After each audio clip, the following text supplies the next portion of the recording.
এই সেই আমার পুরনো তবলাগুলো, যখন আমি রেওয়াজ করতাম বাড়িতে, ম্যাডাম আসতো, সাথে স্যার আসতো, দেখো তবলাগুলোর কি অবস্থা।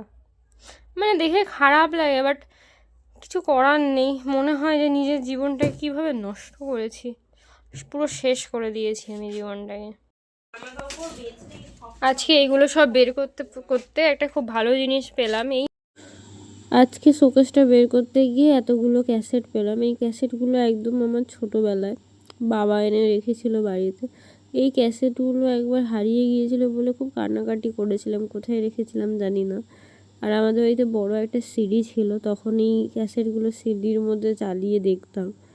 তারপর আজ অনেক দিন পর যখন খুঁজে পেলাম, তখন আমি দেখছি যে না, এটা এখানেই ছিল। মানে এটা আলাদাই, যখন পুরনো জিনিসপত্র অনেক খুঁজেও পাওয়া যায় না, তারপর হঠাৎ একদিন বেরিয়ে আসে, তখন একটা আলাদাই ফিলিংস হয়। দেখতেই পাচ্ছ কত ক্যাসেট এবং ঘরটায় কি বাজে অবস্থা।